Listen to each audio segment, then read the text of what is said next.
मैंने हिंदी की बहुत सारी फिल्में छोड़ी हैं साउथ के लिए। छेदी सिंह नहीं है तो चुलबुल पांडे भी नहीं है। ठीक है, आपका मेरे से 21 रोल हो सकता है, पर मैं भी 19 तो लेकर जाऊंगा ही जाऊंगा। मेरी जो बड़ी बड़ी फिल्म्स हैं उसमें बहुत कमाल के डायलॉग्स मेरे लिखे हुए हैं। मेरी मदर हमेशा कहा करती थी, तुम जिस भी मंजिल पर चल रहे हो अगर उसमें स्पीड ब्रेकर्स नहीं है तो इसका मतलब तुम सही रास्ते पे नहीं चल रहे हो। मेरी कहानी शुरू हुई थी, वो 350 लोगों के साथ शुरू हुई थी। मुझे लगा कि ये कहानी उन लाखों लोगों की है जो पूरे देश में पैदल चल पड़े हैं। और then I made a promise, जब तक आखिरी माइग्रेंट को घर तक नहीं भेजेंगे तब तक I will start this journey. Family को मिले को कितने कितने दिन हो जाते थे, उनसे मिल नहीं पाते क्योंकि आप टोटली एक्सपोज्ड हैं। उस समय कोविड पीक पे था, तो मैं तो बच्चों से 3-3 महीने में कभी उनको कभी हाथ भी नहीं लगाया मैंने उस दौरान। इस लाइट कैमरा एक्शन की दुनिया में आया था बहुत कुछ करने, बट जो ये दुनिया थी इसमें ना तो लाइट था ना कैमरा था, सिर्फ एक्शन था। Once you connect with the common man, I would say that's the best place to be in. गाँव के अंदर मुझे लगता है देश बसता है हमारा। पॉलिटिशियन कोई भी हो, किसी भी पार्टी से बिलोंग करता हो, जब तक उसकी खुद की आइडियोलॉजी नहीं है वो देश का भला नहीं कर सकता। मैं जानता हूँ, सुना भी था, देखा भी है कि जब भी आपके साथ बातचीत होती है तो आपकी खुद से एक वापस इंट्रोडक्शन ज़रूर हो जाती है। And thank you so much for introducing myself to my soul once again. Namaste, Jai Hind. Welcome to another edition of ANI Podcast with Smita Prakash. Many of the listeners and viewers of this podcast have been writing in to ask us to get guests from other parts of the country to our Delhi studios. It's been a little hard, so we've decided to take our crew to other cities in the country. So here I am in the city that never sleeps, Mumbai, with an exciting array of guests. Today, our guest is a man who's an actor. He's also a fitness enthusiast, a producer, but more than anything else, a humanitarian who helped thousands of Indians during the pandemic. My guest is Sonu Sood.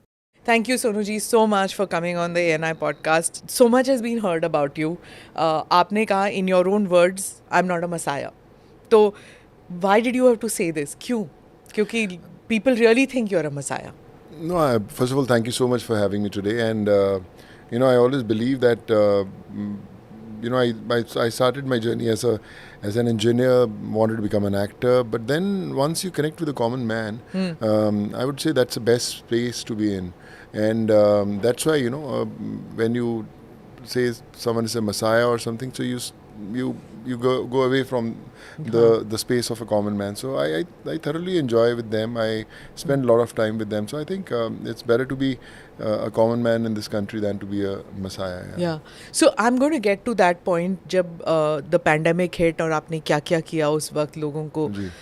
You helped so many people, thousands of people, and your social media handle was something we all wanted to be. We all wanted to get onto the road and help. लेकिन वो डर रहता है. जी.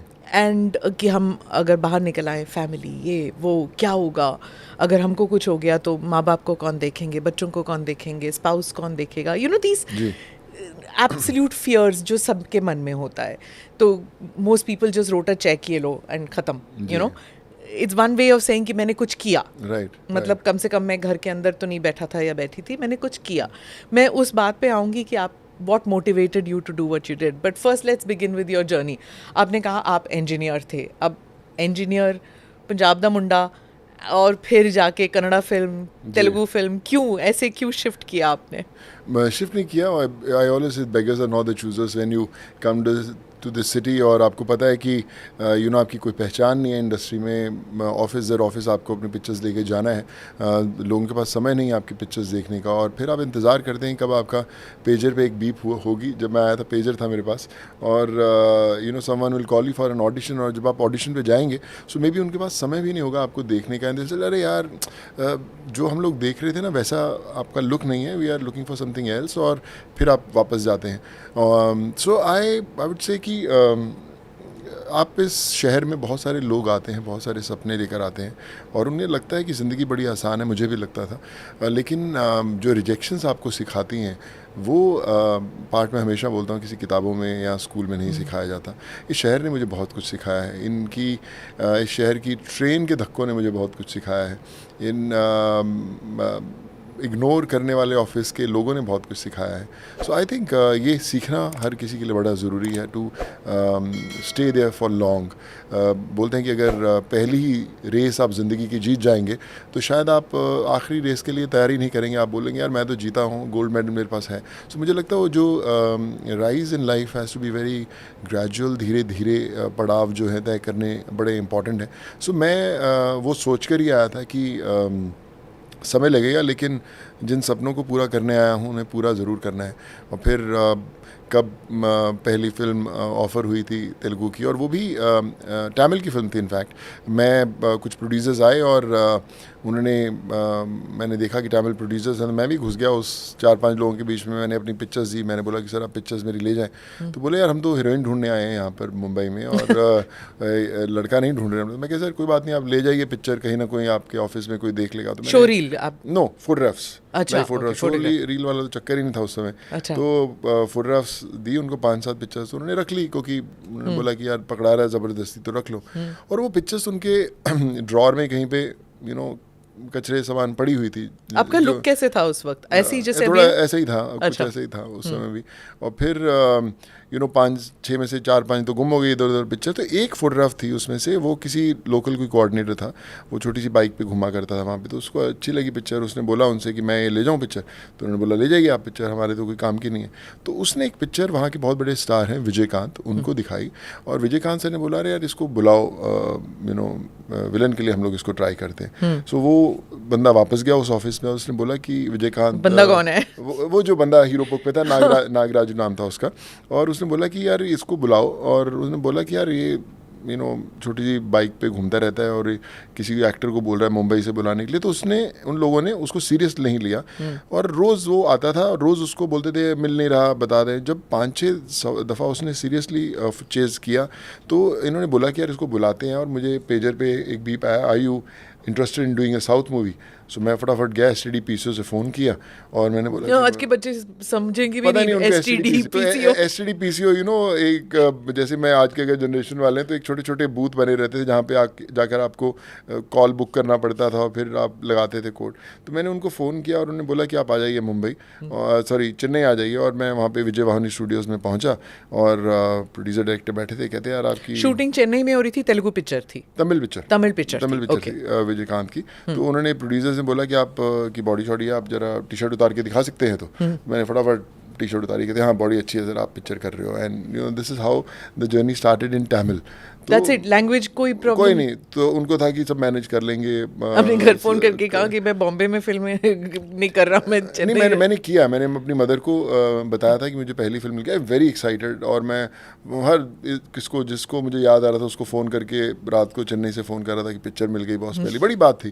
और मेरे mother ने मुझे पहली एक बुक पंजाब से भेजी थी, हाउ टू लर्न तमिल. तो वो मैं बुक पूरी गाड़ी में पढ़ता हुआ जा रहा था कि पानी को तन्नी बोलते हैं, इसको ये बोलते हैं. तो मैंने तमिल सीखना शुरू किया. और मेरे मदर ने बोला कि it's a very good opportunity, पर अगर तेरी भाषा तेरे को आती होगी तो तू ज़्यादा अच्छा एक्सप्रेस कर पाएगा. So this is how the journey started in south, from Tamil to Telugu to Kannada. तो how much time has gone Sonu ji when you decided कि मैं बॉम्बे आया हूँ और फिर ठोकर लगे कि रिजेक्शन हुआ और फिर तमिल फिल्म इंडस्ट्री में मुझे करीबन 3-3.5 साल में 3-3.5 साल. मेरे पास अभी भी ना हर रोज़ मेरे घर के बाहर कई 500-700 हज़ार लोग रोज़ आते हैं. तो मैं उसमें बड़े एक्टर्स भी आते हैं, इंस्पायरिंग एक्टर्स. मुझे बोलते हैं कि सर मैं 6-8 महीने हो गए सर, 1 साल हो गया धक्के खाते, कोई काम नहीं मिला. तो मैं उनको वही बोलता, मुझे 3-3.5 साल लगे थे पहला काम करने के लिए, तो इसलिए 2-2.5 साल का और बफर रखो. ये शहर में थोड़ा सा मुश्किल काम मिलता है. So I think for an outsider it's quite a tough. कोई ट्रेनिंग थी आपकी, लाइक चाचा ताऊ मामा कोई नहीं था जी, आपका? मैं पहला था जो मुंबई आया था. हाँ. तो कोई था नहीं, कनेक्शन तो कुछ था नहीं. बट जो भी सीखा उन दिनों बिना कनेक्शन के इट्स हार्ड. नो, अभी भी मुश्किल है. पर अभी थोड़ा सा ये इजी हो गया है कि पहले फिजिकली आपको हर जगह जाना पड़ता था। कोई आपने ऐसी नहीं, कोई शो रील जैसे आपने बोला कि अपनी ऑडिशन एक वीडियो रिकॉर्ड किया, आपने भेज दिया। मोबाइल फ़ोन्स उस समय उतने ज़्यादा व्हाट्सएप वगैरह कुछ चीज़ें थी नहीं, तो फिर आपको फिजिकल जाना पड़ता था। वो एक बड़ा टीडियस जॉब होता है। मेरे पास बाइक होती थी और उस समय जितनी ऑडिशंस होती थी वो फिल्म सिटी सॉरी अपना टाउन में होती थी, तारदेव में, एवरेस्ट बिल्डिंग है वहाँ पे, सब प्रोडक्शन ऑफिसर्स या फिर लिंटास के ऑफिसर्स जो एयर इंडिया बिल्डिंग के पास होते थे। तो आप बाइक पे अगर आप टाउन जाते हैं तो जाते समय तो आप एक्टर दिखते हैं घर से, बाय द टाइम आप वहाँ पहुँचते हैं तो चेहरा ही बदल जाता था, धूप मट्टी के अंदर। और फिर आई थिंक वो एक स्ट्रगल था, बट आजकल इजी हो गया कि आपने ईमेल किया और आपको यस या नो मिल जाता है। तो आप तमिल फिल्म इंडस्ट्री में गए, आमतौर पर लोग सुनते हैं कि तमिलनाडु में people don't like Hindi speaking people, मतलब पर ये भी है कि फिल्म इंडस्ट्री में वो language is not a barrier, right?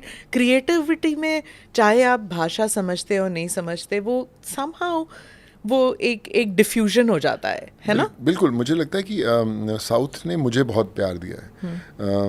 Tamil, Telugu, Kannada, मैंने हिंदी की बहुत सारी फिल्में छोड़ी हैं साउथ के लिए। और मुझे लोग जब बोलते थे कि यार तू बनने दो एक्टर है बॉलीवुड में, तो वो छोड़ के साउथ की फिल्में क्यों करता है? सो मैं उनको बोलता था कि यार मुझे सेटिस्फेक्शन मिलता है जब मैं वहाँ पर जाता हूँ। मुझे जिस तरह के रोल चाहिए मुझे वैसे मिलते हैं रोल करने के लिए। उस इंडस्ट्री ने मुझे सिखाया है। मैंने कोई बहुत थिएटर कुछ ऐसे कोर्सेज नहीं किए थे, बस उस कैमरे के आगे काम करते करते मैं सीखा हूँ और इसलिए मैं प्रायोरिटी देता हूँ और आज भी मैं साउथ की फिल्म्स करता हूँ। सो आई थिंक वो मेरा स्कूल था जहाँ पे मैंने एक्टिंग सीखा। तमिल, तेलुगु, कन्नड़ा, ये तीनों इंडस्ट्रीज में आपने फिल्में की before you really became a big name in Bombay. तो जब इन तीनों इंडस्ट्रीज को हम देखते हैं, इन तीनों एरियाज में, डू यू थिंक कि वहाँ पे professionalism in the 90s in the 2000s ज़्यादा आपने देखा कि ज़्यादा था डेफिनेटली। जब जिस दिन हम लोग शूट करने जाते थे उसी दिन तय होता था कौन सी डे को रिलीज़ होगी फिल्म। आपकी डेट्स जो थी एकदम दिन ख़राब नहीं होते थे, आपको पता है कितने बजे आना है कितने बजे आना है। Maybe I was very lucky to work with the film makers who are very very organise. Sunrise call sheet होता था, अभी भी होता है सनराइज़ कॉल शीट की। जब सन दिखेगा तो पहला शॉट हो जाना चाहिए।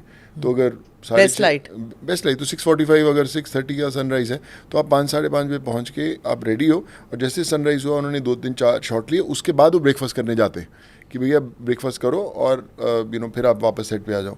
तो मैं शुरू से पूछता था कि सर क्यों ब्रेकफास्ट शुरू में करके क्यों नहीं जाते? तो कहते कि यार पहले काम करना ज़रूरी है, फिर आपको खाना मिलना चाहिए और फिर आप काम करते रहिए। सो वो अभी भी कल्चर है। बड़े से बड़ी आप फिल्म्स में चले जाएं तो पहले वो अपना शॉट वॉट लेके फिर ब्रेकफास्ट के ब्रेक लेते हैं आधे घंटे की और फिर वो काम शुरू करते हैं, which is a very good thing. और दोपहर को थोड़ा सा नैप भी ज़रूरी है। पक्का। मैं तो बड़ा हैरान होता था जैसे ही उनका 1 घंटे की अगर ब्रेक होती है तो उन्होंने 20-25 मिनट में खाना किया, फटाफट एकदम अपना कॉर्नर ढूंढ के सब सो जाते थे। तो मुझे याद है मदुरई में शूट कर रहा था ना, I was the only one, जैसे अचानक चेयर के बीच में बैठा हूँ और पूरा हर बंदा सोया हुआ था। मैंने बोला ऐसा क्यों? कहते नहीं सर फ्रेश हो जाते हैं हम लोग वापस व्हेन वी शूट इट। तो एक कल्चर है वहाँ पे विच इज़ कमाल क्या है। It's a little difficult to adjust, क्योंकि I guess in the north हम लोगों के पास वो है ही नहीं ना कल्चर। तो जब वो मतलब हम काम में एक्चुअली वो पीक पीरियड होता है, दोपहर का जो वक्त होता है, और उस वक्त you see the south Indian, अगर साउथ में आप काम करो तो वो उस टाइम स्लो डाउन होंगे और फिर स्टार्ट हो जाते हैं और उसी विगर के साथ जैसे सुबह स्टार्ट हो। बिल्कुल। मतलब it's a different kind of a culture. Different culture. और आप एडजस्ट कर गए? मैं कर गया। मैं वैसे भी थोड़ा कम सोता हूँ। मुझे मैं रात को चाहे 4-5 बजे भी सोऊं, लेकिन मैं सुबह जल्दी 6:30 उठता हूँ। तो मेरे लिए एक वो सरप्राइजिंग था कि यार क्यों सो रहे हैं यार, ये तो एकदम काम है। बट आई थिंक वो एक पैटर्न बना हुआ है साउथ के अंदर, and which is fine, and I think may be that helps him shoot better. कोई बिटरनेस नहीं थी आप में कि इतने मतलब साल दर साल रिजेक्शन और was it that bitterness or was it hurt and did that help you? क्योंकि बहुत से लोग कहते हैं वो जो ठोकर होते हैं ना अर्ली ईयर्स के, वो इमोटिंग में हेल्प करता है जी। जो दुख आपको आता है, you are able to show that, it becomes a part of you. मतलब as an actor you need to feel all that, to emote all that. I would say कि not just emote your experiences, but मैं अगर आप hurt की बात करें, मैं hurt नहीं होता था, क्योंकि मुझे पता है कि मेरे जैसे बहुत सारे सोनू सूद घूम रहे होंगे, हर रोज़ ऑफिसेज में आते हैं, और कितने लोगों से वो अच्छी तरह बात पर करेंगे, अपना कितने दुख तो लोगों से- अपना दुख होता है ना। अपना दुख होता है, बट मुझे कई बार लोग पूछते हैं कि कभी आपको ऐसा लगा नहीं कि यार बस यार अभी छोड़ के जाएं, पर आप विश्वास मानिए, मुझे कभी भी ज़िंदगी में एक सेकंड के लिए वो फेज़ मैंने नहीं फेस किया जहाँ पे मुझे लगा यार हो नहीं रहा जाना वापस। हर रोज़ उतना ही जुनून से उठता था। मेरी एक रूटीन रहता था कि मैं सुबह 5:30 बजे उठा, 6 साढ़े 6 जिम गया, जब मैं स्ट्रगल किया करता था, 6:30 से 8:30 वर्कआउट किया, वापस 2 घंटे? 2 घंटे अभी भी मैं करता हूँ, आज सुबह भी वर्कआउट करके आया आई हूँ। नो, आई हैव हर्ड कि आपका जो जी। फिटनेस रिजीम है इट्स वेरी वेरी स्ट्रांग। मेरे दिन में 22 घंटे हैं, बाकी 2 घंटे हमेशा वर्कआउट के लिए रहेंगे, no matter how busy I am. तो मैं सुबह 8:30 बजे तक वर्कआउट खत्म करता था, वापस आता था, मैं ट्रेन का पास बना हुआ था, तैयार होके बैग पकड़ा, 9 साढ़े 9 बजे निकले टाउन की तरफ, 5:30-6 बजे तक सिर्फ फ़ोटोज़ बांटता था हर ऑफिस में जाके, और फिर शाम को जब पीक आवर शुरू होते थे मुंबई से वापस अंधेरी आने के, तो उससे पहले 6:30 बजे ट्रेन पे चढ़े, 7:30 बजे तक इधर पहुँचे, और फिर इधर थोड़ा बहुत लोगों से मिले, और ये मेरी दिन की रूटीन हर रोज़ होती थी सालों तक, कि वो मैंने कभी नहीं छोड़ा। और कई बार बांद्रा में आया तो मैं पैदल बांद्रा से अंधेरी बहुत दफ़ा आता था कि चलो वॉक करते करते, सोचते सोचते, कोई समय था, ऐसा तो कुछ थे नहीं कि बहुत बिजी थे आप, सोचने का समय मिल जाता था, खुद के साथ बात करने का समय मिलता था। आई think that was a very You worked special with so many legendary directors. Are you a person who's a director's baby? Yeah. या आप खुद अपना आर्ट लेके आते कि मैं ये करने वाला हूँ, मैं ऐसे इमोट करूँगा सीन, या फिर आप अपने आप को completely you give up yourself to the director? कैसे है? मुझे ना लिखने का शौक़ है, तो मैं लिखता हूँ, मैं सीन्स भी लिखता हूँ, डायलॉग्स भी लिखता हूँ, बहुत मैं क्रेडिट नहीं लेता था, लेकिन अभी मेरी जो बड़ी बड़ी फिल्म्स हैं उसमें बहुत कमाल के डायलॉग्स मेरे लिखे हुए हैं, और मेरे डायरेक्टर्स और राइटर्स हमेशा मेरे साथ बैठते हैं, नोन मैं नाम नहीं लेता अभी, तो बोलेंगे कि यार चल सुन बैठ अपन सीन्स लिखते हैं, तो उनको पता है कि ये लिखता अच्छा है। तो मैंने शुरू के अंदर भी मैं शेयर ज़रूर करता डायरेक्टर सर, एक थॉट है बताइए कैसा है, डर के शेयर करता था कि क्या तू बेटा कल आया हमें सिखा रहा है कि क्या करना है। तो मैं थोड़ा Egos भी तो होती है। तो मैं थोड़ा फर्स्ट एड टाइप को बोलता था, मैं क्या यार देखा एक थॉट आया कैसा लगता है, तो बोलता हाँ अच्छा चलिए मैं शेयर करता हूँ। फिर वो अपने ढंग से डायरेक्टर के पास जाता है, कहता हाँ अच्छा चल लेट्स शूट, तो किसका आइडिया था सोनू, अच्छा चलो करो। सो आई स्टिल रिमेंबर कि मैं एक बार युवा में शूट कर रहा था, मणिरत्नम सर थे और कैलकाटा में शूट कर रहे थे, मैं था ओम पुरी साहब थे, और एक सीन चल रहा था और मुझे थोड़ा अच्छा लगा एक उसके अंदर कुछ मोल्ड करना डायलॉग में। तो मणिरत्नम साहब इतने बड़े डायरेक्टर है, मेरी तो हिम्मत थी नहीं उनके पास जाके बोलूँ, तो रवि के चंद्रन जो डीओपी थे, कैमरामैन थे, मैंने उनको बोला कि सर अगर ऐसा है इसको ऐसा किया जाए तो क्या ख्याल है, sir very good let's do it. तो उन्होंने वैसे ही लगाया, तो मनी सर बोले कि बड़ा अच्छा थॉट है Ravi, very nice. He said sir Sonu suggested it. तो मनी सर की Sonu you want to become a director और व्हाट, सो मैं नहीं sir just thought it's good, just keep this intact and all. How sweet, no, to encourage a young person like so that. I think वो एक phase था जहाँ पे सीखना शुरू किया, अभी भी मैं लिखता हूँ, और I don't no, may be मेरे मदर लिटरेचर बैकग्राउंड के थे, और उनके अंदर एक लिखने की बड़ी कला थी, और हमेशा बोलते थे कि सोनू जो तू भी बड़ा अच्छा लिखता है, हमेशा लिखते रहना, क्योंकि यू नो दैट जो आज तेरे थॉट में आया शायद कल नहीं आएगा। और आज भी मेरी मदर की सब लिखी हुई चिट्ठियाँ हों, डायरीज़ हों, जो उन्होंने जो अच्छा लिखा कॉलेज के टाइम पे एज ए स्टूडेंट और ऐसे प्रोफेसर आज भी मेरे पास है। तो उनके जाने के बाद मैंने लिखना शुरू किया डायरीज पे जो थॉट्स आते हैं, और आज मैं यूज़ करता हूँ उसको बहुत दफ़ा। Was she a very influential figure in your life? She was very influential. I would say today, whatever little I have achieved in my life, I think she was a major individual who actually molded me the way I am. And जो उन्हें जानते हैं पंजाब में, आज भी जब जाता हूँ तो सब लोग बोलते हैं कि सोनू तूने कामयाबी बहुत पाई है, बट तुम्हारी मदर का बहुत बड़ा श्रेय है इसके अंदर। वो आज जो भी आज आपने किया है ना, वो उनके कारण हुआ है, हमेशा याद रखना। तो I said of course I know that, क्योंकि जो उनको जानते थे उनको पता है कि आज जो भी मैं कर रहा हूँ उनके कारण कर रहा हूँ। It's very important, no, for a creative person to have a sensitive family who understands that. I would say कि that's what keeps you going, और अगर परिवार का सपोर्ट नहीं होगा, और if they don't understand, for a creative individual it's very very difficult to actually convey it in front of the camera कि आप क्या कहना चाहते हैं, क्योंकि आपकी अगर परिवार नहीं समझेगा तो आई थिंक वो एनर्जी आपको कभी मिलेगी नहीं in front of the camera to emote. And I am blessed कि आज चाहे मेरी वाइफ हो या मेरे किड्स हों या मेरी सिस्टर्स हों, सो दे अंडरस्टैंड मी बेटर कि यार हाँ सोनू की स्पेस है, ये कर रहा है, ये लिख रहा है. कई बार मैं रात को बैठ के उठ के रात को 2-3 बजे भी लिखने लग जाता हूँ. So I think they are a huge support system in whatever because I do. you know, to like you'll be emoting a character, वो character से बाहर निकलना वक्त लगता है, but you reach home and you can't switch off like that. जी. You know, because I remember seeing an interview of Jaya Bachchan, and she was saying that there are times where Amitabh Bachchan doesn't talk जी. at home. He just remains Right. silent, and people understand that he's probably getting into a space, zone, yeah. a space. Yeah. A family needs to understand, no, for a actor that's necessary, नहीं? It's important. और एक ये भी चीज़ रहती है कि actor सोचते ज़्यादा हैं, यू नो, चलता रहता है माइंड में किरदार को कैसे निभाना है. अरे आज अच्छा सीन किया, आज अच्छा नहीं हुआ, आज मैं ऐसे कर सकता था, पता नहीं दोबारा इसको कर पाएंगे नहीं पाएंगे. तो वो एक बड़ी स्पेस होती है. End of course it's a huge sacrifice for the family also, क्योंकि जो आपका इंतज़ार कर रहे हैं शाम को घर आने का, कि आप उनसे बात करेंगे, कि आपके पास सिर्फ फिल्म्स की ही बात करने की, अपने किरदार की बात करने की. मे बी फिल्म इंडस्ट्री की दुनिया आपको बहुत एक्साइट करती है, मे बी आपकी फैमिली को नहीं करती होगी. So I don't know, but I think for an actor also it's very responsible thing to do कि आप अपनी दुनिया से बाहर आके उनकी दुनिया में भी थोड़ा वक्त दें, क्योंकि इट्स अ स्ट्रेस बस्टर ना, कि अगर आप ऑफ ऑन कर सकते हैं अपने जी. आप को ऐसे, because these days one is hearing of so many actors who just collapsing, जी. that it's kind of stressful कि when we see कि you know वो काम करते हैं उसके बाद जिम गए and they died. Yeah. So to look good is important, to be fit is important, so but at the same time the stresses of your job are important. What is it that is happening with actors? It's kind of everybody shocked. I would से not only actors, normal individuals पे भी बहुत ज़्यादा इसका असर हुआ है.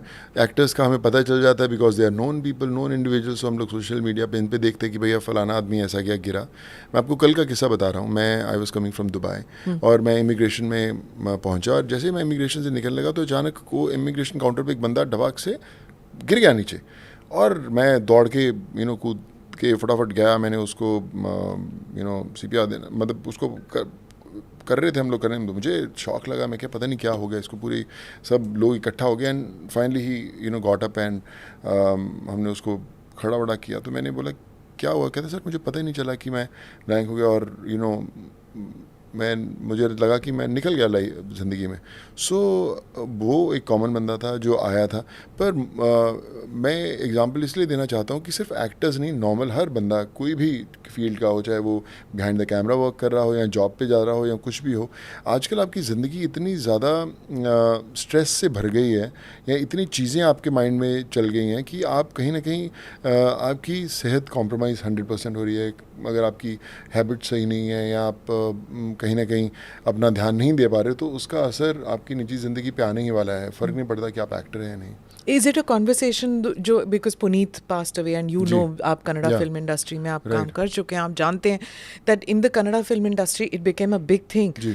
and it became a big conversation piece. So आप between all of you do you talk about Yeah. reducing stress or improving interpersonal communication एक दूसरे के बीच में, so that all of you are able, those who lead high stress lives.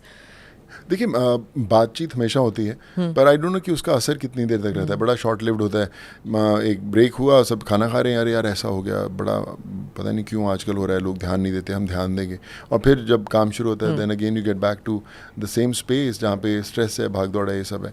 सो मुझे लगता है कि it's very important to have another life, just not for the camera. Fitness की जैसे आपने बात बोली, तो बहुत सारे आप बहुत सारे स्ट्रेस के साथ जाते हैं कई बार जिम के अंदर. आप सोए नहीं होते, आप फिर भी आप जिम कर रहे हैं, तो उसके असर क्या हो रहे हैं आपके ट्रेनर्स आपको किस तरह गाइड कर रहे हैं, ये सब बड़ी तो चीज़ें. आप यूथ को क्या बताएंगे आप कि they should be fit but at the same time mental makeup should be strong? Is of that course I think mentally you have to be right to actually stay there is very important.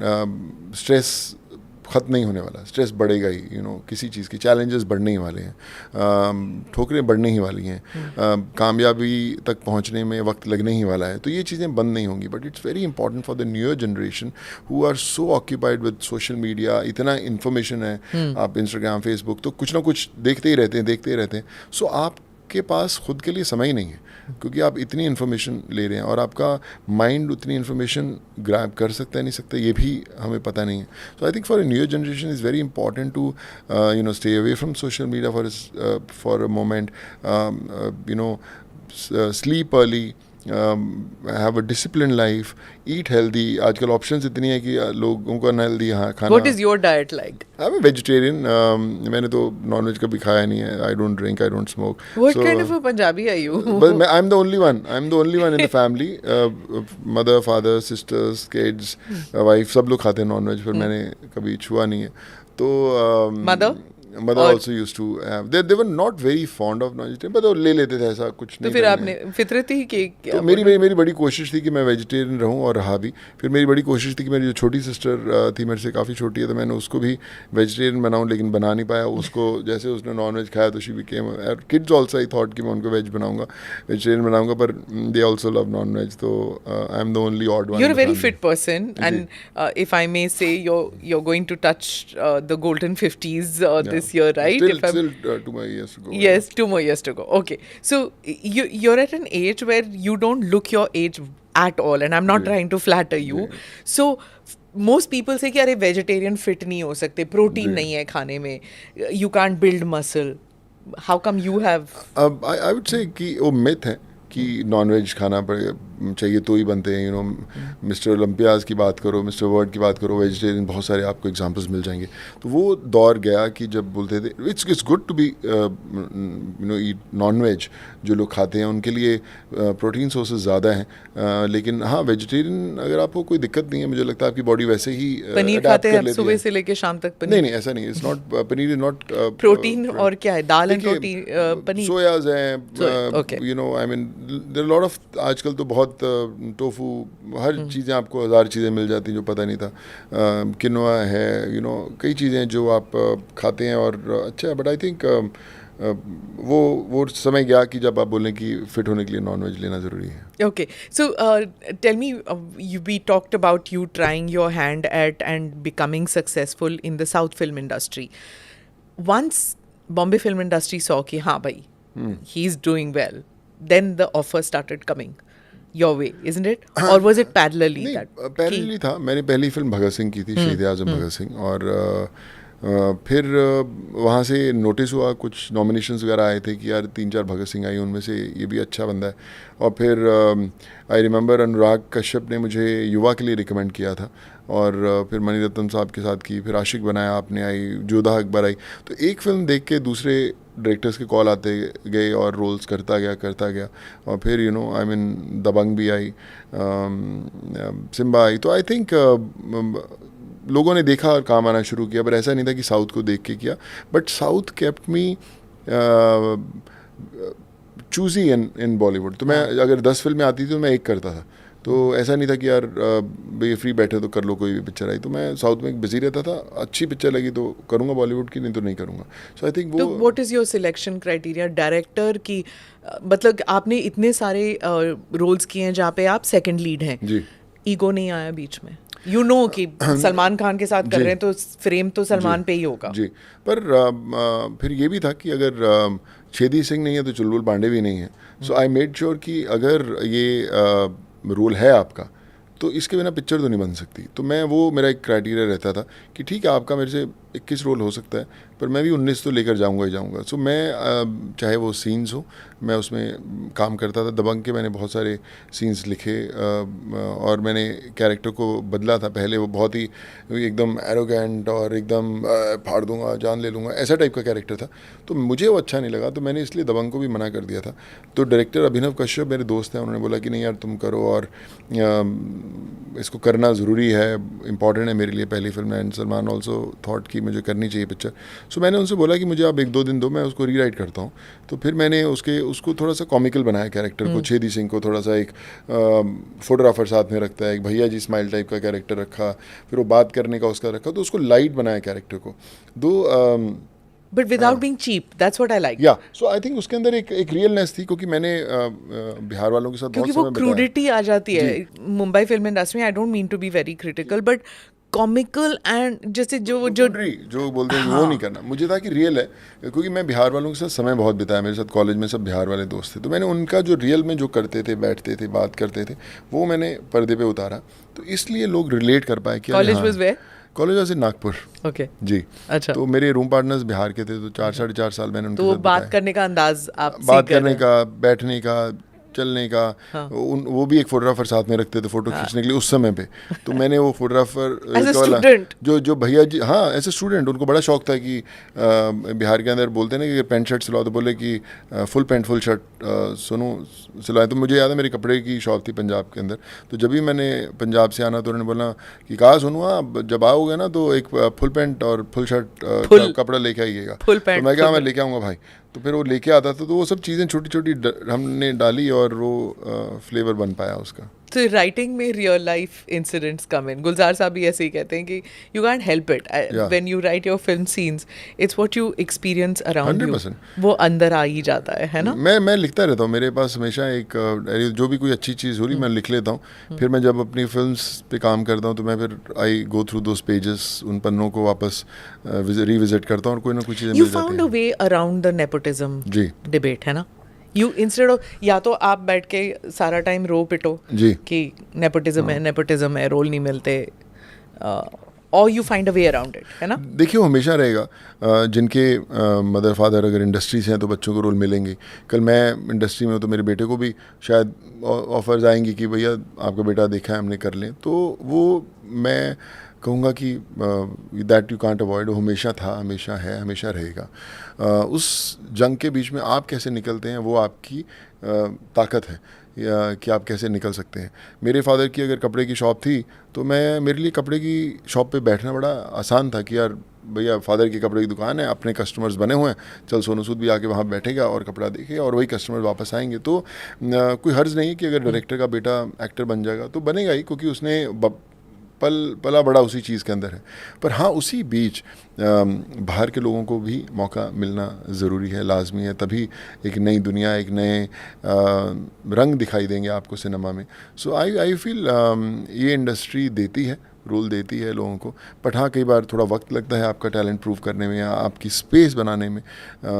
But अगर आप बोलें कि भैया industry के बच्चों को role मिलते हैं, हमें क्यों नहीं मिलते, ये तो हमेशा है और हमेशा रहेगा। Did you feel at any point of time, जैसे आजकल वो बड़ा बॉयकॉट का सीन चल रहा है, दैट हिंदी फिल्म इंडस्ट्री में इट्स बीन मोनोपोलाइजिंग, फर्स्टली नेपोटिज्म वाली बात, दूसरा रॉन्ग पोर्ट्रेयल ऑफ हिंदूज। आपको ऐसे लगा कभी कि रॉन्ग पोर्ट्रेयल होता है, and do you think that this whole boycott trend is right?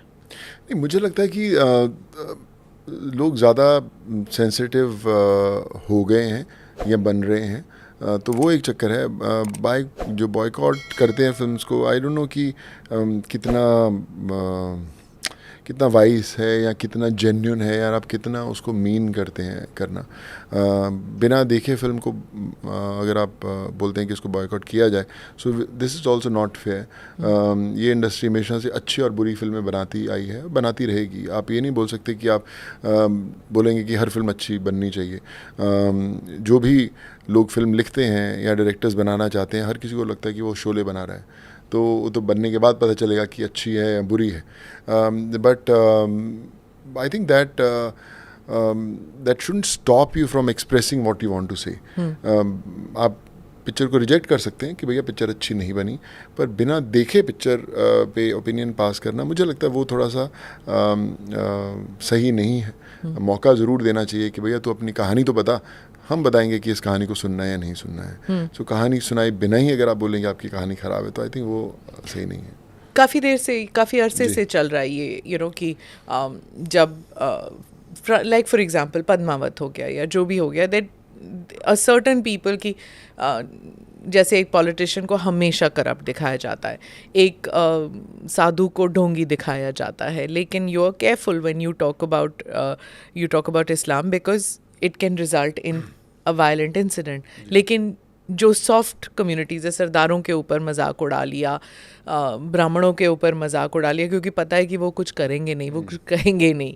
So you know there is this trend. So now there is this feeling that just because they don't react violently, is it not wrong on your part to portray them like this? एक stereotyping जो करते हैं यार ये. No, I would say कि when you are a director, producer or an actor, you have to be very very responsible कि आप किस तरह कैरेक्टर्स को पोर्ट्रे करते हैं. पर्टिकुलर रिलीजन हो, कम्युनिटी हो, किसी को भी बड़ी रिस्पॉन्सिबल चीज़ है. आप किसी को जोक सुनाना, घर पे 4 लोग बैठे हैं, आपने किसी पे जोक बना दिया, वो अलग बात है. लेकिन जब आप सिनेमा बना देते हैं तो आप एक इतिहास रच देते हैं कि भैया सारी दुनिया देखो, हम इस पर्टिकुलर के बारे में ये हमारी ओपिनियन है. सो विच इज़ नॉट राइट. और आजकल मैं जैसे कह रहा हूँ कि लोग थोड़े ज़्यादा सेंसिटिव हैं, तो वो तो एक्सेप्ट करेंगे नहीं. So I think it's important to be responsible कि आप अपनी बात कैसे रखना चाहते हैं सामने के. आप ये नहीं बोल सकते कि भैया मैं तो ऐसे ही चाहता हूँ और मैं तो ऐसे ही दिखाऊंगा. वो समय मुझे लगता है चला गया ना, क्योंकि you've played the role of a फौजी in so many films. Right. I mean, you understand, you know कि 70s 80s में तो जब भी किसी फौजी को दिखाता है वो हैंडल बार मुस्टैच, वो गन लेके, मतलब अपनी फैमिली के सामने नाश्ता भी कर रहा है तो भी गन लेके बैठा हुआ है. You know, and faujis used to get really angry कि ये क्या नॉनसेंस है, ये क्या पोर्ट्रेयल है. You know, I mean you know it, you've done this portrayal and you've done very realistic portrayal. तो वो जमाना आई थिंक चला गया. People are becoming they are well informed. आज हर किसी को पता है, एक गूगल सर्च मारेगा बता देगा भैया इसकी क्या क्या. एक इंसिग्निया भी गलत हो जाती है तो फिर आप नहीं कर सकते. मैं वही बोल रहा हूँ कि जब आप आज एक मंच पर हैं और आपके पास एक कहानी है कहने को या पोर्ट्रे करने को रोल है, you have to be well prepared and right to convey that. Because आज आप अगर कुछ गलत दिखाओगे तो पकड़ में आ जाओगे. और आप जब लिखते हैं तो you because you're a writer too, not just an actor, you're a writer too, तो जब आप लिखते हैं तो वो सेंसिटिविटीज़ आप जहन में आपके होता है ना? 100%. मैं आई मेक श्योर कि होता है. फिर भी गलती होती तो I will share with people कि यार बता क्या गलती तो नहीं है, सही तो नहीं है. और एक राइटर के लिए मुझे लगता है एक अच्छा लिसनर होना बड़ा इंपॉर्टेंट है कि भैया कोई बंदा अगर आपको कुछ करेक्ट करने की कोशिश कर रहा है तो एटलीस्ट आपके अंदर वो सुनने की ताकत होनी चाहिए, शक्ति होनी चाहिए. और अगर आपका इनकमिंग बंद है तो फिर मुझे नहीं लगता आप सुधर सकते हो. Oh, that's a lovely thing to say. या सो आई थिंक वो इनकमिंग होना बड़ा इंपॉर्टेंट है. और कई बार लोग सुनते नहीं हैं. आई थिंक जैसे कामयाबी आनी शुरू होती है तो इनकमिंग बंद होना शुरू होता है एंड फिर लोग आपको बताना भी नहीं चाहते. इज दैट द इनकमिंग जो आप में जो that openness that you realise pandemic के टाइम में कि मैं सिर्फ चेक लिख के अपनी जिम्मेदारी नहीं निभा सकता, मैंने और कुछ करना है, and that's why you just got out and did everything? मुझे लगता है ना कि यू नो एक लाइफ में अवेकनिंग का समय होता है. तो आप खुशकिस्मत होते हैं कि अगर वो ज़िंदगी में समय आ जाता है, और कई बार आपको शायद नहीं भी आता.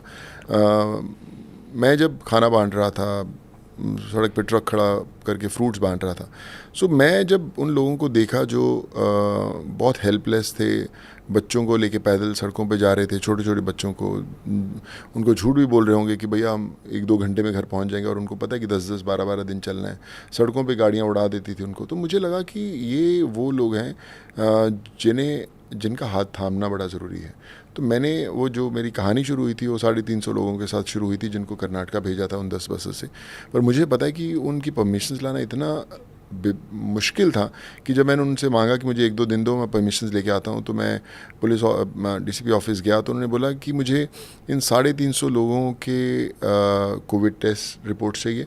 इन 350 लोगों की जिस जिस जगह को बिलोंग करता है, कोई बैंड्रा, अंधेरी, वर्ली है, उस लोकल पुलिस स्टेशन से एक NOC चाहिए. और फिर बसेस की परमिशन जिन स्टेट से गुजर रही है वो चाहिए. आपको NOC क्यों चाहिए? वो उनको था कि वो है बिलोंग कहाँ से करते हैं और किधर को जा रहे हैं. भैया अब अगर आपको अलाउड नहीं है बाहर निकलना, और एक आदमी बोला कि मैं कर्नाटका जा रहा हूँ, मेरा घर है वहाँ पर, इधर मुझे रहने के लिए भाड़ा नहीं है, जगह नहीं है, 10-20 लोग हम लोग एक छोटे से कमरे में रहते, मैं तो यहाँ रह नहीं सकता, तो मैं अपने गाँव जाऊँगा जब पता ही नहीं कब खुलना है. तो वो पैदल चल पड़ा है. लेकिन अगर उसको ऑफिशियली किसी चीज़ पे बैठना है, बस पे बैठना है, सोनो सूद अगर चढ़ाने की कोशिश कर रहा है, तो वो क्या वर्ली में उस जगह पे रहता है क्या वो वर्ली से निकल कर वडाला पहुंचेगा कैसे कि भैया भैया मुझे वहाँ पे बस खड़ी है, सोनू भेज तो देगा, लेकिन मैं पहुंचूं कैसे, क्योंकि रास्ते में ना तो कोई बसें चलती हैं, ना ऑटो चलती है, ना पैदल आपको चलने देंगे, तो पहुंचेगा कैसे। और दूसरी बात, अगर वो कर्नाटका पहुंच जाएगा तो वो स्टेट उसको आने देगी कि उसको स्टेट पे रोक देगी, स्टेट बॉर्डर पे भैया अंदर आप घुस नहीं सकते। तो ये परमिशंस का पूरा एक प्रोसेस था, और मुझे याद है कि मुझे 2 दिन लगे थे पूरी परमिशन लेके आने में। और जब उन 350 लोगों को भेजा तो हर उस 10 बस में बैठा हुआ बच्चे और वो सब, उनकी मतलब ऐसी एक इमोशन थी जैसे आप अपने घर के परिवार वालों को आप सी ऑफ करने जाते हैं, और रोने लगे लोग और बोलते कि हम ठीक अगर हो गए, हम बच गए, सब ठीक ठाक हो गया, तो हम लोग वापस आपको मिलने ज़रूर आएंगे सर, थैंक्स करने के लिए। और जब मैंने उनको भेजा तो हर चीज़ एक तरह की जैसे आपकी ज़िंदगी में स्लो मोशन में हो जाती है वैसी हो गई। और मुझे लगा कि ये कहानी इन 350 लोगों की नहीं, उन लाखों लोगों की है जो पूरे देश में पैदल चल पड़े हैं। और then I made a promise, और मैंने अपने परिवार को भी बोला कि जब तक आखिरी माइग्रेंट को घर तक नहीं भेजेंगे तब तक I will start this journey. और फिर उसके बाद वो 5-6 महीने 20-22 घंटे में हर रोज़ दिन और रात मैंने किया। पूरे देश के पास मेरा नंबर था, सारी रात फ़ोन आते थे, घर के नीचे 4-5 हज़ार लोग हमेशा खड़े रहते थे, पुलिस का बंदोबस्त रहता था कि भीड़ इतनी क्यों इकट्ठी हुई है। गाड़ियों में बिठा कर उनको मैं लेकर जाता था यहाँ से, जहाँ पे आज हम लोग शूट करें, मेरा बहुत करीब एक होटल है यहाँ से, तो उस होटल में सिर्फ माइग्रेंट्स ही रहते थे। सो आई थिंक वो एक जर्नी थी, एक ऐसा बन गया था जैसे परिवार को लेके चलना है, और पता नहीं कैसे हो रहा था, बट आई थिंक एक ऊपर वाले ने शायद शक्ति दे दी थी। और but it wasn't just by road ना, यू ब्रॉट पीपल। ट्रेन्स बहुत की, मुझे याद है कि 1155 लोगों की परमिशन मिलती थी एक ट्रेन में जाने के लिए, और मैंने 3-3 हज़ार लोग भी चढ़ाए हैं आज, जो सही नहीं था पर चढ़ाए, क्योंकि घर पे लोग खड़े थे। मुझे याद है कि बैंड्रा से 800-900 लोग चढ़ाते थे, फिर पालघर जाता था 2.5 घंटा ड्राइव करके, और वहाँ पे लोगों को चढ़ाते थे। रात को रिक्वेस्ट करते थे GRP को, TTs को कि भैया यार आप थोड़ा सा 5 मिनट के लिए उधर जाओ, मैं चढ़ा दूंगा। तो बोलते सर हमारी नौकरी चले जाएगी, सर इतने अलाउड नहीं है, तो कैसे भेजेंगे। सो मैंने बोला कि यार ये अगर नहीं चढ़ पाए ना तो मर जाएंगे यहाँ पे, तो इनको प्लीज़ आप थोड़ी सी, मुझे पता है कि आपको रूल्स बैंड करने पड़ेंगे, इग्नोर करना पड़ेगा, रिस्क लेना पड़ेगा, पर इनको चढ़ा देते हैं कैसे। And they were very helpful. और मुझे याद है कि 10 मिनट के लिए उधर चले जाते थे और उतनी देर में हम 2-2.5-3 हज़ार लोग और चढ़ा देते थे। सो आई थिंक वो एक जर्नी थी। फिर फ्लाइट्स से बहुत सारे लोग भेजे मैंने, क्योंकि ट्रेन्स नहीं चलती थी, बसेस की परमिशन इंटर स्टेट की नहीं मिल रही थी, तो फ्लाइट्स शुरू करवाई हमने। मुझे याद है कि पहली फ़्लाइट एरोनेकुलम में 179 लड़कियां फंसी थी, तो वहाँ से उनको रात को कोचिन लेके आया। फिर कोचिन से मैंने उनको भुवनेश्वर भेजा था, केंद्रपाड़ा एक जगह है उड़ीसा में, वहाँ की लड़कियां थी। सो आई थिंक ये सब चीज़ें थी, पता नहीं कैसे हो रहा था। फिर बाहर से भी Kyrgyzstan, Kazakhstan, Uzbekistan, Georgia, Philippines, Russia, इन 6 कंट्रीज से मेडिकल स्टूडेंट्स बहुत मैंने लेकर आया था। तो अपने आप हो रहा था, बिकॉज बात फैल गई चुकी थी by then, after a few months की चलो सोनू सूद से बोल लो। जी, मुझे याद है एक मध्य प्रदेश में एक मेंबर पार्लियामेंट थे, MP, उन्होंने, उनके बच्चे फॉरेन में फंसे थे, उन्होंने बोला कि सोनू यार आप उनको ला के आओ। तो मैं बोला कि सर आप तो MP हो, मुझे तो आपसे मदद मांगनी चाहिए, मैं कहाँ से लेके आऊँगा। सो उन्होंने बोला कि नहीं आपकी आवाज़ सुनी जा रही है, आप कैसे भी करके उसको लेके, और हम लोग उन लोगों को लेकर आ पाए थे। सो मुझे लगता है कि God was guiding me somewhere. और you realise you're not a superstar at this stage. आपकी आवाज़ सुनाई दे रही है, an important person, in one would think member of parliament important ही है, आपकी आवाज़ सुनाई दे रही है at that stage. I mean there were so many more film stars, so many bigger film stars, लेकिन कोई नहीं निकला घर से बाहर, आप ही थे। क्यों? मुझे उस वक्त आपको नहीं लगा कि सिर्फ मैं ही क्यों निकला हूँ, बाकी लोग क्यों अंदर बैठे हुए हैं? समय नहीं था सोचने का, विश्वास कीजिए। मुझे घर में रहता था, लेकिन जितना टाइम भी 1-2 घंटे के लिए घर में घुसते थे, तो फैमिली को मिले को कितने दिन हो जाते थे, उनसे मिल नहीं पाते, क्योंकि आप टोटली एक्सपोज्ड हैं। उस समय कोविड पीक पे था, तो मैं तो बच्चों से 3-3 महीने में कभी हाथ भी नहीं लगाया मैंने उस दौरान कि कहीं इनको कोविड ना हो जाए। मेरी बिल्डिंग में जो लोग रहते थे वो मुझे मेरी वाइफ को फ़ोन करते थे, अरे पक्का कोविड ले आएगा, बाहर रहता है, इसको थोड़ा रोको, नहीं तो I mean they were all scared कि कहीं कुछ मर ना जाए हम लोग, यार ये पक्का आ जाएगा इसके कारण। तो मुझे वो थोड़ा सा झिझक रहती थी, डर रहता था, पर सोचने का और समझने का मौका ही नहीं मिला कि कब कैसे हो रहा था। और कई लोग पूछते थे कैसे कर लेता तू ये सब, तो मैं I always used to think कि sometimes I mean you just have to call someone, pick up a phone, आप चाहे उनको जानते हैं नहीं जानते हैं, लेकिन हम लोग क्यों नहीं करते? क्योंकि हमें लगता है कि हम उसका एहसान क्यों लें। अरे मैं उसको एक बार बोला कि सर इसका इलाज करवाना है, करवा देते हैं, तो वो कर देगा हेल्प, फिर 2 घंटे में फिर दूसरा मरीज आएगा, सर इसका कराना है, तो आप बोलोगे यार अभी तो फ़ोन किया, वो कहेगा यार तू 2-2 घंटे में फ़ोन करता है, तो आप नहीं करते फ़ोन। सो मैं आज भी 10 बार भी फ़ोन करता हूँ एक जने को, और I don't think twice calling somebody I don't know for somebody I don't know. So मैं फ़ोन करता हूँ कि बॉस मैं जानता नहीं उसको, सर मैं कभी मिला नहीं और मैं मिलूँगा भी नहीं, लेकिन इसको बचाना ज़रूरी है, नहीं तो मर जाएगा सर। तो फिर यू नो आई मीन वो भी कहीं ना कहीं वो ऑक्सीजन सिलेंडर के टाइम भी डेल्टा वेव में बिल्कुल। अभी मैं मुझे याद है कि मैं एक हॉस्पिटल, आप देश के अंदर कोई भी हॉस्पिटल में फटाफट एडमिशन करा था, तो लोग बोलते थे कि कैसे करवाता है। तो मैं जो जहाँ पे अब हॉस्पिटल में एंटर करते हैं, जो रजिस्टर पे साइन करने वाला पियून है, वहाँ से लेके वार्ड बॉय से लेके नर्स से लेके जूनियर डॉक्टर से लेके सीनियर डॉक्टर से लेके हॉस्पिटल के मालिक से लेके मैनेजमेंट से लेके ट्रस्टी से लेके सब के साथ टच में रहता था। और फ़ोन 1 मिनट में, बेड कब खाली होने वाला है सर, 1 घंटे में हो जाएगा, तैयार रखना, पेशेंट बाहर पहुंच रहा, पेशेंट को पहुंचाया वहाँ पे, ये शर्ट पहनी हुई है बॉस, इसको ले ले फटाफट अंदर, ऐसे ऐसे करते थे। और वो एक ऐसा साइकिल बन चुका था कि आज भी अगर आप मेरा फ़ोन देखेंगे तो उसमें Gangaram hospital 1, Gangaram hospital 2, 3, liver transplant 1, 2, 3, kidney transplant 1, 2, 3, ऐसे ऐसे फीड किए हुए हैं नंबर। पता नहीं कौन है, क्या उसका नाम है, पर यू नो कर रहे थे। There comes a time when you start doing these things, I think कि वो सेल्फ जी अहम की बात निकल जाती Right. है ना? You just it's कर करके you don't think about yourself. तो At that time डर नहीं लगता था that what will my family do, what will my wife do अगर मुझे कुछ हो गया तो? सोचने का मौका ही नहीं मिला, सही पूछो तो आप। मैं तो रात को कई बार 2:30-3 बजे मैं हॉस्पिटल में बेड दिलाता तो कई लोगों को विश्वास नहीं होता था कि मैं बोल रहा हूँ, तो कहते सर वीडियो कॉल पे आओ ना सर प्लीज़। तो फिर मैं वीडियो कॉल पे रात को यू नो पियून से, वार्ड बॉय से बातें कर रहा हूँ कि मैं क्या बॉस यार भेज रहा हूँ इसको प्लीज़ करो, तो फिर वो सब जानों को बुलाते, अरे देखो सोनू आ गया, तो बात करते थे। And they used to be very full of life कि यार सोनू भाई ने फ़ोन किया, करके देना है काम, तो हो रहा था। So and my family also saw me doing that, तो उन्होंने कभी नहीं मुझे रोका। And they were I think a huge support system, जिन्होंने मुझे एक बार भी किसी ने नहीं बोला कि यार क्यों कर रहे हो, क्यों बाहर जा रहे हो, एंड इट्स रिस्की। मैं याद है कि जब मैं आने लगता था तो जो मेरी वाइफ है सोनाली, तो वो एक टिश्यू पेपर पे चीज़ें रखी होती थी और सैनिटाइज़र ये सब रखा होता है। मैं जैसे ही आना तो फटाफट सैनिटाइज़र रखना, अपनी वॉच उतारी, रिंग्स उतारी, सामान वहाँ टिश्यू पेपर पर रखा, उसको सैनिटाइज़ करते थे। और फिर मैं you know I used to go and use a room. एक रूम था जो मेरे लिए अलग से रखा गया था, मैं उसी में सोता था, उसी से निकल जाता था बाहर।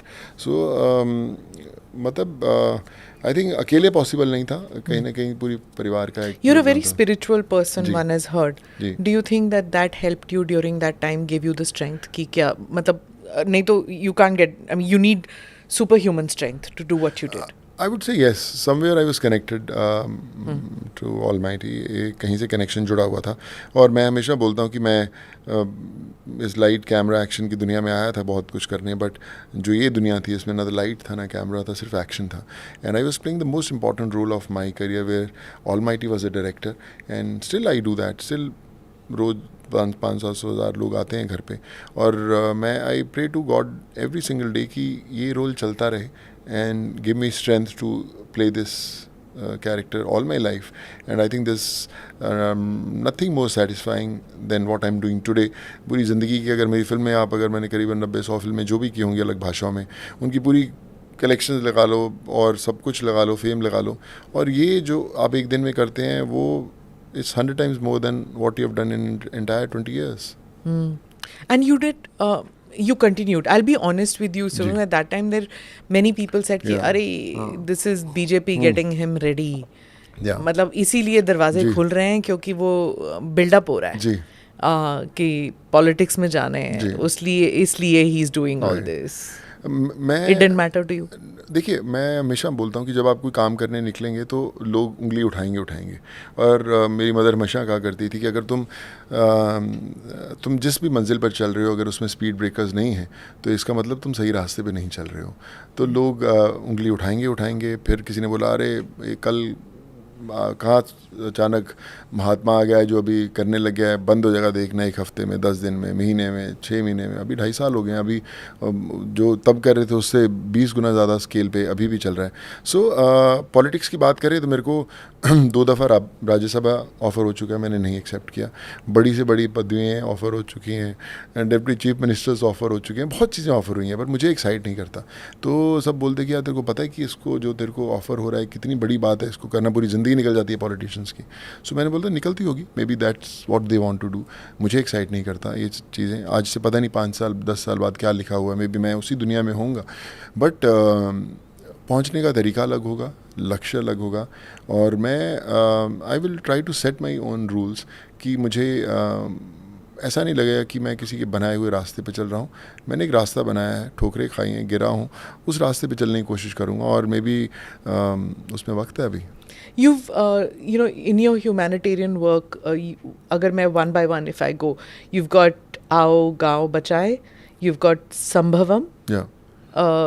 So just tell me कि इन दो institutions में आप क्या करना चाहते हैं, इन दो programs में क्या करना चाहते हैं आप? देखिए, हम एजुकेशन की बात करें तो ऐसा कोई कॉज नहीं जिसमें हम लोग नहीं सपोर्ट करते। We are supporting almost. मैं परसों नरसों हम लोग बात कर रहे थे। This is Sambhavam that you want, या कि संभव करना।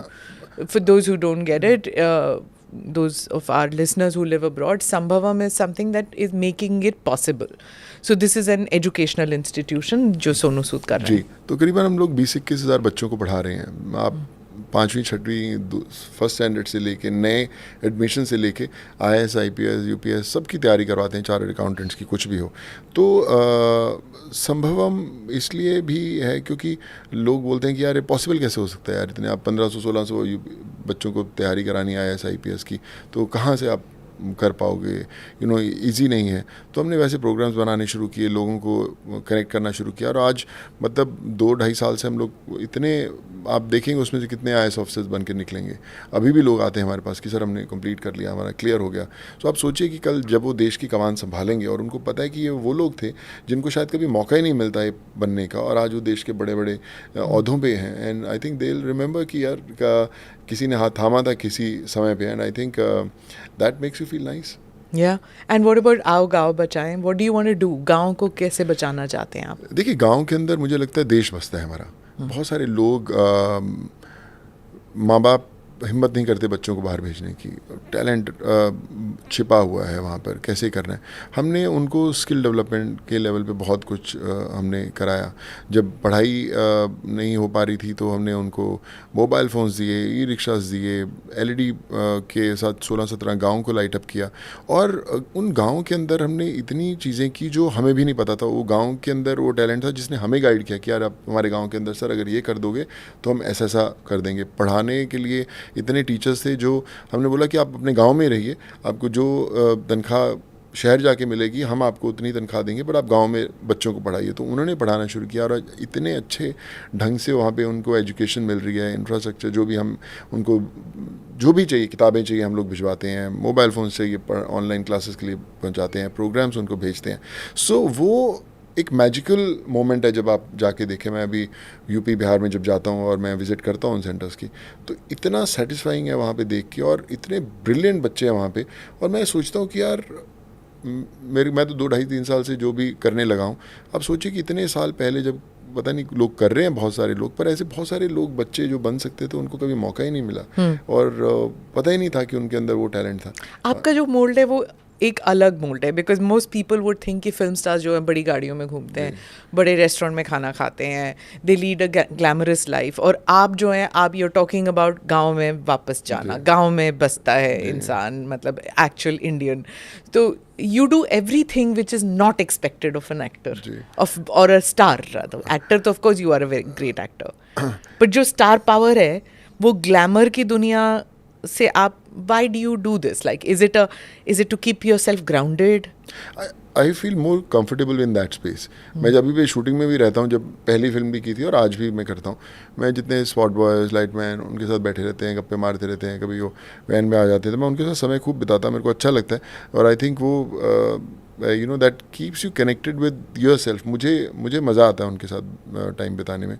और ख़ासकर जब गांव में जाता हूँ, मैं खुद मोगा से बिलोंग करता हूँ, छोटा सा शहर है, और मैं आज भी स्कूटर पे, मेरे फादर का स्कूटर है, उस पर निकल जाता हूँ मैं, यू नो चक्कर मारने के लिए निकल जाता हूँ, कहीं भी रास्ते रुक के चाय पीने लग जाता हूँ, खाने लग जाता हूँ. सो मुझे लगता है कि जो आप थे, जो ओरिजिनल थे, वो कहीं ना कहीं पीछे छूटना नहीं चाहिए.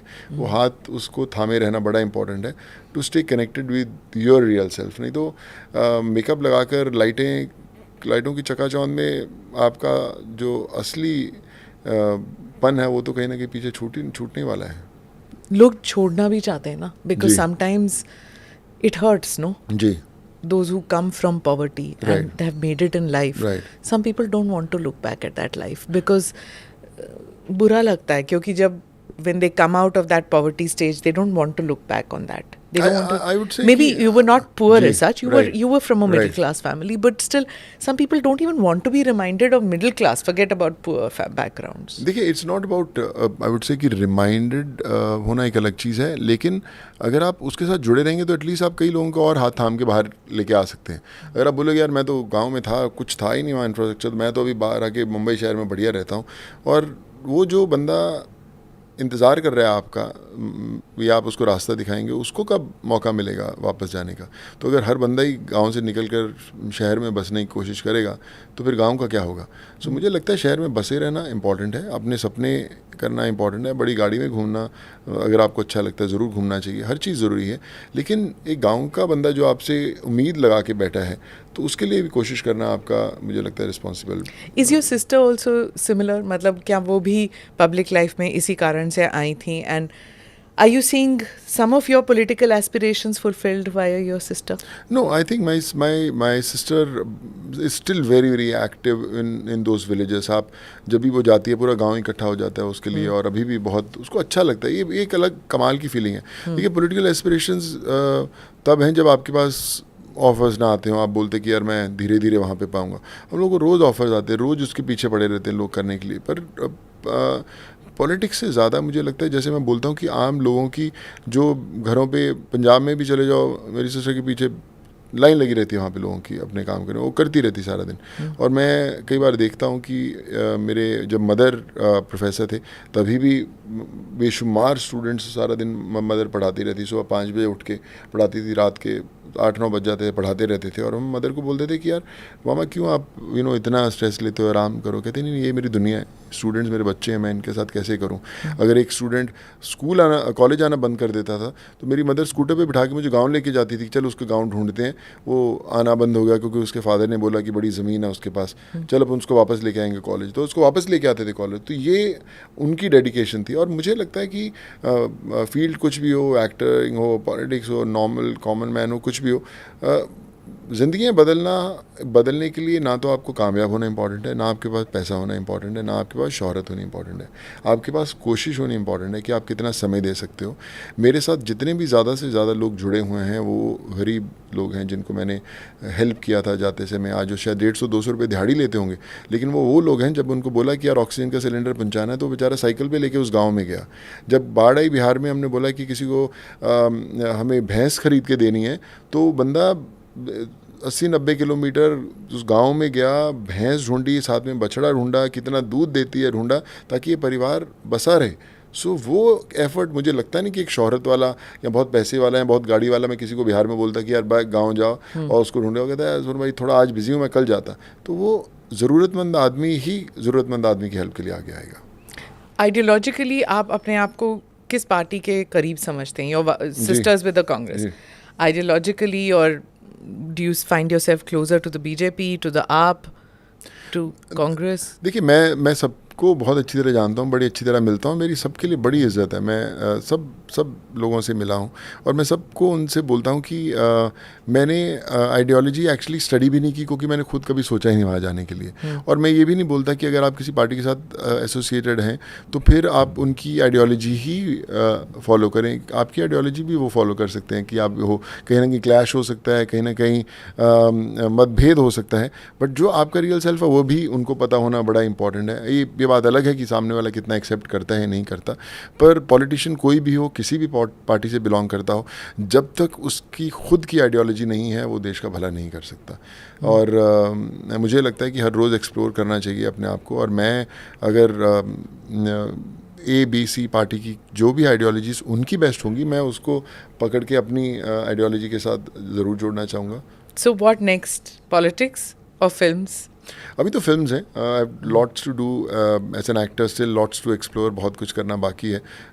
पॉलिटिक्स का पता नहीं अभी ना, मुझे मेरा माइंड बना है उस तरफ। 2024 तो बहुत करीब आ गया है। जी करीब है, एंड आई एम श्योर जो भी वो लोग वहाँ पे होंगे, they will be doing well for themselves. पर हर साल 4 साल 5 साल बाद कोई ना कोई साल आता रहेगा, वो कभी लेट नहीं होता। बट आपके अंदर से आवाज़ होनी चाहिए कि भैया मैं इस जंग के लिए तैयार हूँ कि नहीं हूँ। बट अभी फ़िलहाल एज एन एक्टर इम्पॉर्टेंट है। And as an actor, what are the new films that you are going to come with? I'm starting a film called Fateh, which is starting next month. हम लोग पंजाब दिल्ली में shoot कर रहे हैं, तो आपके पास भी आएंगे, हम लोग चाय पीने ज़रूर। So it's a film based on cyber crime mafia, जितना साइबर क्राइम आजकल देश में हम लोग महसूस कर रहे हैं। क्योंकि मैंने खुद लोगों की जब हेल्प करता, तो मेरे नाम पे लोगों को बहुत बुद्धू बनाया जा रहा है, आज भी करे। हमने 200-250 FIRs ऑलरेडी लॉन्च की हुई हैं, लोगों को पकड़ा भी है। फंड्स मांग रहे हैं आपके नाम से? फंड्स मांगते नहीं हैं, वो बोले कि हम लोग हेल्प करेंगे, भैया हम आपको इलाज करवा देंगे, आपका किडनी ट्रांसप्लांट करा देंगे, आप एक काम कीजिए, ये 6,000 रुपये भरिए, उसका एक फॉर्म भर दीजिए, बाकी का हो जाएगा। तो जो बच्चा जिसके मदर फादर बच नहीं रहे हैं, बच्चे बच नहीं रहे हो, तो बेचारे गरीब आदमी को कुछ आइडिया नहीं है, तो भर देता है, पैसे भर देता है, और फिर वो गायब हो जाते हैं। तो ऐसी बहुत सारी लेयर्स हैं, उनको मैंने बहुत क्लोजली एक्सपीरियंस किया है, तो उसके ऊपर हमने वो स्क्रिप्ट रेडी किया है। Now we are all set to roll. This is OTT platform? No, or it's a theatrical release. What do you have to say about the OTT things? It's given rise to so many brilliant actors and so much more opportunity compared to like when you had come in the film industry. Aren't you like thrilled with what's happening? It's a brilliant phase है ना? for actors, directors, storytellers, कि इतनी दुनिया वहाँ पे है कि आप भैया, और एक चीज़ और है, कंपटीशन ऐसा है कि आप बेस्ट होगे तो ही सर्वाइव कर पाएंगे। एवरेज का समय गया, वो समय गया जब आप बोलेंगे कि भैया अपना दिमाग घर पे रख के आइए और पिक्चर देखने आइए। वो लोगों के पास उतना समय नहीं है कि मैं दिमाग घर पे रखूँगा, पिक्चर देखने आऊँगा। आप कमाल का काम बनाएंगे तो ही बनेगा, नहीं तो नहीं। RRR के बारे में what do you have to say to that? The phenomenal, that song and everything. Look at that. People looking and saying कि हिंदी फिल्म है, बॉलीवुड फिल्म है, या तेलुगु फिल्म है, कि किस चीज़ की फिल्म है, किसकी फिल्म है ये? हिंदुस्तानी फिल्म है। हाँ। हिंदुस्तान की कहानी है, वो इम्पोर्टेंट है। भाषा मायने नहीं रखती, but it's great to see the way the film has done well, and the way it's been accepted across the globe. And I wish them all the best, and I pray that many more filmmakers get inspired and make films like those. There's a lot of talk also that the Bombay film industry has to sit up and watch, because now people are going to watch a Telugu film or a Kannada film or a Malayalam film. If the content is good, language doesn't matter. Of course, I think it's that time has come, है ना? It's high time that everyone should fasten their seat belts and make sure that you make a good content. Doesn't really matter which language you're making films in, but yes, people are intelligent, people are smart, they are informed. Only and only you can survive if you are a good storyteller, if you are a good actor, and if you are true to your craft. And that's what you promise in your films, right? I try to. At least I'll give my 100% with full honesty, and rest, I think audiences are the one who are going to decide how right I am. Thank you so much for speaking with us, Sonuji, and wishing you all the best. And do come for part 2 into our Delhi of course, studios. Looking forward. Yeah, thank you so much, and really thrilled to be part of this show and speaking my heart out. And मैं जानता हूँ, सुना भी था, देखा भी है कि जब भी आपके साथ बातचीत होती है तो आपकी खुद से एक वापस इंट्रोडक्शन ज़रूर हो जाती है. And thank you so much for introducing myself to my soul once again.